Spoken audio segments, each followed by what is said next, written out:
Cyril, toujours ici même pour cette deuxième journée du Festival du Polar à la plage, édition, 22e édition, hein, organisée par cette belle association des Encres Noires. Et j'ai la chance d'avoir devant moi la lauréate de 2025, prix les Encres Noires 2025, Roxane Bouchard, avec le murmure des Acapix.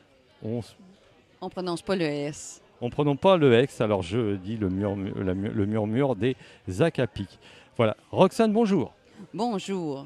Alors vous venez pas du sud de la France avec votre accent. Non, j'habite à 70 km au nord-est de Montréal. Donc, je suis au Québec. Même si j'habite pas la pointe de la Gaspésie, là, je parle de la Gaspésie, mais j'habite près de Montréal. Alors vous êtes venu exprès ou vous allez faire un petit tour, un petit vadrouille dans la France, vous profitez justement du Festival du Polar? Mais j'ai fait un beau voyage. En fait, je suis allée à Étonnant Voyageur. Ensuite, je suis allée au Goéland masqué à Pamar. Ensuite, je suis allée au Festival Limoges Vin Noir. Et puis, je termine en beauté à la plage au Havre. Alors vous voyez ici, vous êtes habitué naturellement des salons avec des halls d'exposition, des grandes moquettes, voilà, des hangars. Là, vous êtes face à la mer. Elle est pas belle la vie? En fait, on m'offre non seulement la mer, mais les paquebots, les voiliers, les dériveurs. C'est pas croyable. Et il fait soleil. Et on dirait que tous les gens qui passent arrivent avec le cœur ensoleillé. Vraiment, il y a une belle humeur en ce moment. Ah, vous êtes déjà venu ici au Havre? Non, c'est ma première fois. Et hier, on a eu droit à un tour de ville guidé avec des explications sur l'architecture. Et c'est une ville qui a l'air, dont les bâtiments ont l'air froids, mais quand on connaît l'histoire, tout à coup, on se met à l'aimer, à la prendre en affection. Oui, la fameuse architecture Perret qu'on connaît bien puisque moi je suis natif du Havre. Alors justement, est-ce que au Québec il y a un public polar et par rapport à la France il y a un énorme public polar. Est-ce qu'au Québec c'est la même chose? Mais chez nous aussi, il y a un public polar, mais c'est drôle parce qu'il y a beaucoup d'auteurs de polar au Québec. La façon dont ça fonctionne, c'est qu'ils sont publiés dans des maisons d'édition québécoises qui ne sont pas toutes distribuées ici. Alors, vous les avez pas tous, mais les grands auteurs de polar, vous les connaissez. Il y a déjà André Amichaud, il y a Patrick Sénécal, il y a Hervé Gagnon, Maureen Martineau, et il y a évidemment Louise Penny, mais qui écrit en anglais. Et chez nous, donc, il y a tout ça. Il y a des lecteurs de romans policiers, polar scientifique, polar SF. Donc, on a tout ça. Et en plus de nos auteurs, on a les auteurs français, les auteurs américains en traduction. Alors, oui, il y a un grand public de polar chez nous, de lecteurs de polar chez nous. Mais aussi un public qui est intéressé par ce qui se fait chez nous et ce qui se fait ailleurs à l'étranger. Alors hier on vous a remis un prix hier soir je crois. Quelle est la sensation quand on est surpris quand on reçoit ce prix, qu'on annonce quand son nom est annoncé? Mais c'est très touchant de recevoir un prix dans un univers marin qui n'est pas le mien.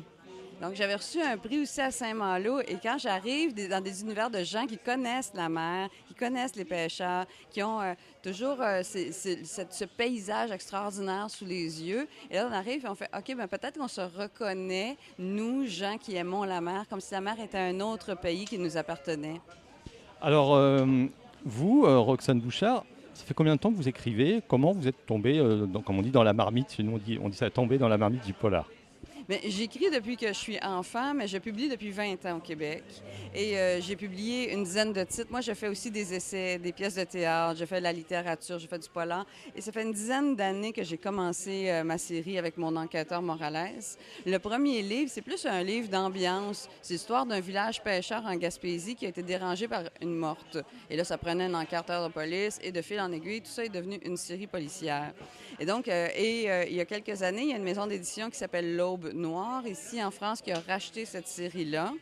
Et moi, j'ai commencé, la raison pour laquelle je m'intéresse à la Gaspésie, c'est parce que j'ai fait de la voile. Pendant plusieurs années, j'ai été équipage de voile sur différents voiliers. Et quand j'étais à quai, des fois, on rencontre des pêcheurs qui disent Qu'est-ce que tu fais demain si tu as envie de monter à bord d'un vrai bateau? Bien, viens donc au homard. Alors, je suis allée à la pêche au homard et là, j'ai commencé à ramasser les histoires des pêcheurs, les histoires des gens de voile. Et de fil en aiguille, c'est devenu, ça a tissé la toile de fond de mon premier roman policier qui se passe dans un univers, donc, d'un petit village de la Gaspésie qui s'appelle Caplan, où j'ai un enquêteur de police qui débarque. Lui, il pense qu'il prend une pré-retraite tranquille, mais il va se retrouver dans un monde de pêcheurs. Alors un petit village pêcheur, ça peut être Honfleur, qui est de l'autre côté du pont de Normandie, pourrait faire penser justement à votre petit village. C'est même plus petit que ça, que mon village, alors qui se limite à peu près à un café, un restaurant, une église. Mais après, ce que j'ai fait, en fait, ce qui est arrivé, c'est que ce premier roman-là, qui s'intitule Nous étions le sel de la mer, a été acheté par une maison d'édition à Londres. Et c'est elle, l'éditrice à Londres, qui m'a dit « ça serait bien que tu en fasses une série policière ». Et là, je me suis mis à me promener en Gaspésie, de village en village, donc pour aller à la rencontre des gens qui vont à la pêche hauturière, donc aux crevettes. Et ensuite, le troisième, c'est des chasseurs de phoques qui prennent des bateaux de pêche. Il reste un bateau de pêche chez nous qui devient un bateau de chasse aux phoques l'hiver. Et là, je suis allée rencontrer les chasseurs de phoques et j'ai fait un trailer à bord de... Mon éditrice à Londres, elle, ce qui la passionnait, c'était justement l'univers des petits villages pêcheurs, mais en milieu nordique. Elle me disait, c'est elle qui publie, entre autres, Ragnar Jonasson, Lilia Sigurdardottir, Antti Tuominen, Thomas Sanger. Donc, elle publie des auteurs qui viennent du Nord. Et c'est ça qui la passionnait, elle, c'est le côté petit village, un peu éloigné, avec des mentalités, des personnages hauts en couleur, là, mais des mentalités propres à elle et qui sont un petit peu fermées sur leur univers, des taiseux. Alors justement, parlons de ce livre qui a reçu le prix, on vous rappelle, prix des Encres Noires 2025. Roxane Bouchard, hein, Le murmure des Acapiques, sans le S, pardon. Voilà, parlez-nous donc de ce livre. Bien, déjà, qu'est-ce que le acapic? L'acapic, ça vient de Norvège. En fait, c'est un long gourdin de bois, un long bâton de bois qui peut aller jusqu'à 2 mètres, au bout duquel il y a une sorte de pioche, comme une tête de marteau, et de l'autre côté, il y a un crochet.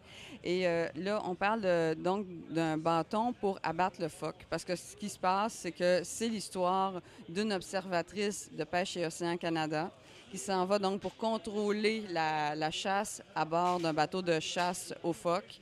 Donc, ils partent en février. Elle part, cette femme-là, qui s'appelle Simone, avec un équipage qui est un peu louche. Et elle qui s'en va à la chasse aux phoques à un moment où la tempête s'annonce. C'est évidemment un trailer, un huis clos qui va se refermer. Et il y a 2 façons d'abattre le phoque, dans une détonation de carabine ou avec le murmure d'un acapic, c'est-à-dire quand on donne un coup sur l'occiput de la bête et qu'on l'abat ainsi. Alors, cette histoire, apparemment, j'ai lu un peu, je me suis un petit peu renseigné avec les gens des Encres Noires, il y a du suspense, on a peur du début jusqu'à la fin. Mais moi, c'est ça qui m'intéresse. C'est-à-dire que mon premier roman de cette série-là, c'est un roman qui est d'ambiance, avec des métaphores très poétiques sur la mer. Le second, quand je me suis dit, tiens, je vais faire, si je suis interpellée à faire du polar, je vais essayer de faire une vraie enquête policière. Alors, dans le second, il y a une femme qui meurt au début et là, on veut une vraie enquête policière qui s'en va avec des interrogatoires, toute l'histoire des pêcheurs, des familles pêcheurs, des haines entre les familles, pourquoi c'est fait. Et là, d'essayer de trouver qui est le coupable. Dans le troisième, je me suis dit, tiens, je vais essayer de renverser le truc et je vais essayer de faire un polar. Donc, au lieu qu'il y ait une mort au début, c'est qu'il y a une mort probable. Dans le trailer, ce qu'on fait, c'est qu'on met un personnage fragile, entre guillemets, dans une situation de danger. Et plus ça va, plus le danger s'accroît. Et ce qui vous fait poursuivre la lecture, c'est pas la curiosité de savoir qui a tué, mais c'est la peur pour ce personnage-là, pour lequel vous vivez de l'empathie. Et moi, dans ce roman-là, au moment où Simone se retrouve de plus en plus coincée dans le bateau, bien, mon enquêteur, lui, il est en vacances, il s'intéresse pas trop à ce qui se passe. Et là, tout le long, en fait, l'idée, c'est surtout que le lecteur, dans sa tête, se dise « Vas-y, Morales, vas-y, démarre l'enquête, parce qu'on voudrait que l'enquêteur démarre l'enquête rapidement pour tenter de sauver Simone. Alors justement, ce livre, Le murmure des Acapiques, est-ce qu'il faut avoir lu, l'autre avant de passer à celui-ci? Non, les enquêtes... Non, c'est ça, c'est le même personnage toujours là, qui mène l'enquête. C'est toujours l'enquêteur Morales, parce que c'est un type qui vient du Mexique, qui a habité 30 ans à Montréal, et puis qui se retrouve dans des villages pêcheurs et qui voit en lui toute la nostalgie de la mer remonter. Alors, c'est toujours le même enquêteur, sauf que j'essaie de faire des livres, des enquêtes qui se lisent séparément l'une de l'autre pour qu'on puisse rentrer par n'importe quelle porte dans la série, selon vos goûts. Si vous préférez de l'enquête policière ou si vous préférez le trailer, bien, allez-y selon vos intérêts à vous. Mais en même temps, il y a des gens qui veulent absolument tout lire. Là. Il y a des gens qui viennent me voir et qui achètent tout dans l'ordre parce qu'ils veulent lire absolument dans l'ordre. Allez-y selon votre bon plaisir. Alors justement, en ce moment, c'est dans l'air du temps depuis maintenant quelques années, avec toutes ces plateformes de streaming, etc. Est-ce que vous avez été approché par une société de production? Pourquoi pas en faire une série télé pour Netflix ou Amazon, etc. Oui, chez moi, il y a une belle boîte de production qui s'appelle Sovimage, qui a fait qui a fait des téléséries qui ont très, très bien marché. Il y en a une aussi qui a marché, je pense, c'est L'Empereur sur RTV ici. Et ils ont acheté donc les droits pour la série Morales. Nous sommes en train d'écrire la télésérie qui serait 6 épisodes sur Nous étions le sel de la mer. Et on doit faire un pitch sur une de ces grandes plateformes-là. Je ne peux pas vous dire laquelle, malheureusement. Mais d'ici 2 semaines, on doit faire un pitch pour voir s'ils seraient intéressés à acheter la série. Il faut dire que comme ça se passe au bord de la Gaspésie, entre Montréal et la Gaspésie, où la télésérie pourrait être tournée, il y a 10 heures de voiture à faire. Donc, vous voyez, il faut déplacer des acteurs, une équipe technique, il faut mobiliser un village. Alors, c'est quand même une télésérie qu'on appelle lourde financièrement. Alors, on va voir qui aura envie ou pas du projet. Oui, effectivement, il y a des budgets conséquents pour ce type de série. Est-ce que quand on est auteur, on a envie de se rendre sur place pour pas que le livre soit un peu... Parce que souvent, des fois, on dit on a préféré le livre, c'est dommage, on s'attendait mieux par rapport à la série, etc. Est-ce que justement, votre envie, c'est d'aller des fois sur les lieux de tournage pour dire non, à ce passage-là, moi, c'est pas écrit comme ça? Mais en fait, la beauté de la boîte de production Sovimage avec laquelle j'ai signé, c'est que les productrices sont ultra respectueuses de mon travail et veulent m'impliquer à chacune des étapes. Là, d'ailleurs, c'est moi qui écris les épisodes de la série. Moi, j'ai jamais scénarisé, alors elles m'apprennent à scénariser. Mais c'est sûr que ça peut jamais ressembler au livre parce que, par exemple, dans Nous étions le sel de la mer, la morte, elle arrive à la page 70. Or, dans une télésérie, il faut que la morte, elle arrive avant la publicité, la première publicité. Alors, évidemment, on se trouve à arracher la reliure et à jeter la reliure du livre. Mais après, il y a un plaisir à savoir comment est-ce qu'on reconstruit ça, non pas en texte, mais en images. Qu'est-ce qu'on peut évoquer avec les images? Et ça devient complètement un autre travail.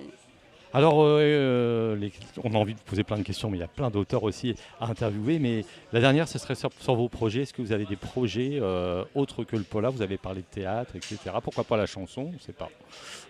La chanson, j'en ai déjà fait une ou deux. Je ne suis pas certaine que c'est très, très bon. Par contre, j'ai fait une pièce. C'est drôle parce que ma série, le dernier, Le Murmure de Sacapé, au Québec, a été publié il y a 3 ans et a été publié ici en France à l'automne dernier. Entre-temps, au Québec, moi, j'ai lancé une pièce de théâtre, en fait, qui tourne au Québec en ce moment, qui s'intitule 5 balles dans la tête sur l'univers des militaires. Et ma maison d'édition en France a décidé aussi d'acheter un monologue que j'ai écrit il y a quelques années, qui est un monologue sur l'amour, mais pas sur le coup de foudre, c'est sur l'amour qui perdure. Pourquoi est-ce qu'on perdure, on fait perdurer notre couple quand parfois ça va mal, quand parfois on lave beaucoup de linge sale au propre et au figuré. Alors pourquoi est-ce qu'on poursuit nos grandes histoires d'amour? Le monologue s'intitule Je t'aime encore et puis il sera publié aux éditions de l'Aube, je crois, dans l'année qui vient. Écoutez, Roxane Bouchard, on vous suivra. On vous suivra votre actualité. En tout cas, encore une fois, félicitations. Et une dernière fois, aussi un petit mot aussi pour cette belle association Les Encres Noires qui est plutôt à taille un peu humaine, familiale. Ça peut être sympa aussi. On vous chouchoute un peu pendant 2 jours ici au Havre. En fait, moi, j'ai même le privilège d'être ici pour plus que 2 jours. Je suis arrivée jeudi, je repars lundi.